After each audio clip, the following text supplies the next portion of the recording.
Hello dear students. आज 10th RBSE वालों का एग्ज़ाम पूरा हो चुका है।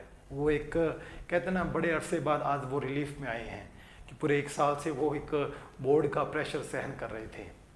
आज उनको वो बोर्ड प्रेशर जो है वो रिलीफ हो गया है।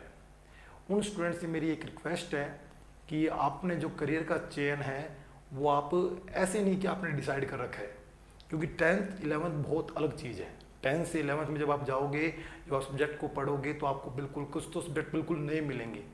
जैसे जो कॉमर्स के स्टूडेंट हैं उनके लिए इकोनॉमिक्स हो गया, अकाउंट्स हो गया, ये बिल्कुल नए सब्जेक्ट हैं। इसका हमने पढ़ा होगा बेसिक, कोई 8th में 9th में कोई बहुत ज़्यादा नहीं पढ़ रखा। जैसे बात करें कि अगर साइंस के जिनका स्ट्रीम है डॉक्टर इंजीनियर का, तो उन्होंने बायोलॉजी पढ़ी है, उन्होंने केमिस्ट्री पढ़ी है, उन्होंने फिजिक्स पढ़ी है।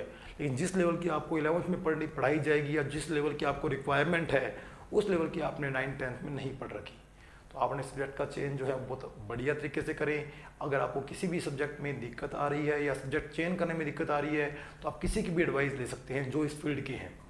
तो अगर आपको कोई भी अगर से लगता हो कि हमें किस सब्जेक्ट में चेंज करना चाहिए, आप सबकी डेमो क्लासेस ले सकते हैं। कौन सा सब्जेक्ट, वही बात, डेमो एक दिन से डिसाइड नहीं हो सकता। पहले आपका इंटरेस्ट, फिर आपका एम, फिर आपका डेडिकेशन। ये बड़ा इंपॉर्टेंट है कि आप उस एम के प्रति कितना डेडिकेटेड है। तो डेडिकेशन बहुत ज़रूरी है। सब्जेक्ट ईजी हार्ड कुछ नहीं होता, डेडिकेशन पे डिपेंड करता है। मैं एक बात सिंपल से बोलूँगा, आप सारे 10th पास कर चुके हो, यानी 10th पास कर लोगे, ओबियसली बात है।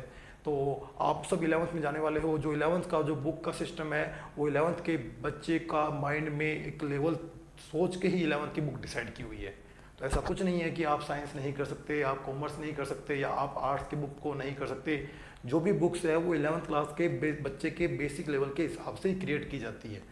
ये जो भी मतलब एनसीईआरटी जो पूरी काउंसलिंग है, ये पूरा जो बुक का डिसाइडेशन करती है बच्चे के लेवल के हिसाब से ही करती है। तो आपको कहीं दिक्कत नहीं आएगी।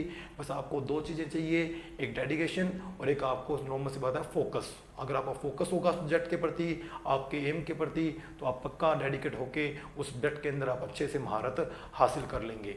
और जिनका सपना है नीट इंजीनियरिंग, नीट का, जेई का, उन सपनों को साकार करने के लिए श्री विजयनगर में एक अकेडमी है, प्रमोद बुरा अकेडमी।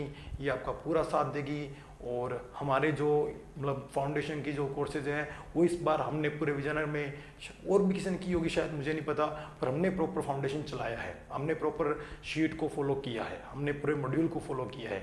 हमारे जो बैच में बच्चे पढ़ रहे हैं, आप उनसे कंसल्ट भी कर सकते हैं कि हमारा जो पूरा सिस्टम, ये नहीं सिर्फ 2 महीने चला के हमने बंद कर दिया, ऐसा कुछ नहीं किया। हमने प्रॉपर फाउंडेशन चलाया है, डे 1 से लेके अभी भी चल रहा है। इसके अंदर लास्ट चैप्टर भी चल रहा है, रनिंग में ही है। तो स्टूडेंट, आप जो भी आपके सपने हैं वो लाखों की फीस में, लाखों की भीड़ में ना होके आप अपने छोटे से शहर श्री विजयनगर में प्रमोद बुरा अकेडमी में सपनों को पूरा कर सकते हो। Thank you students.